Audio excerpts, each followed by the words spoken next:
Xanım qızlar ve ballarımız şunda yaqtırıp yeydigan Koreya çoğusunu sırt desak 38 yuan, lekin aylık qilsak 8 yuan bilan pisib chiqadi. Qilish usuluma ait oddiy bo'lib, bir qatim ko'rsangiz chiqib o'rganaysiz, samsu gurish boshlaydi ketdi. Ketadigan materiallardan sabza va xongoni bo'lsa, suratdagidek mana shunday sirq qilib to'g'rab olamiz.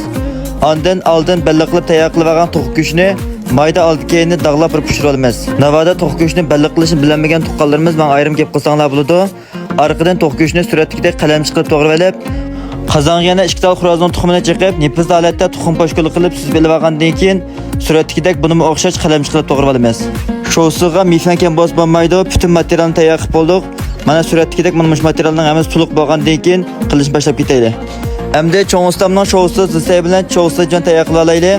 Cho'ng ustamning cho'nliqi bor deb sho'sining qat'iy g'ayripuruq chiqarmaydi, tuqqanlar nayt yaxshi chiqadi. Sho'si jonning ustiga zisayni selib, buning ustiga tayyor qilgan mifani tekshi yeytimiz.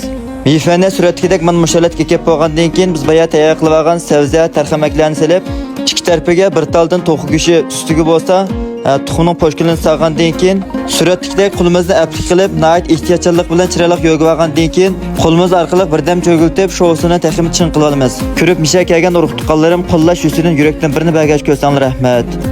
Ondan ishtirak pichoqdan birini tayyor qilib olib, sho'sining kengligini bir barmoq kenglikda to'g'rab tayyor qilib bo'lgandan keyin taxsiga chiroyli tizib olib, navad yaqtursanglar buning ustiga muvofiq miqdorda shalajon va fanchajon selitib iste'mol qilsanglar ta'minot yaxshi chiqadi, tuqqanlar oila chuqur bir sinab beqinglar. Amsa oxirida filmlarimni yoqtirib ko'rib, yuraklarni izchil qo'llayotgan urug' tuqqanlar ko'pdan ko'p rahmat, kelar sani ko'rishaylik, xayr xo'sh.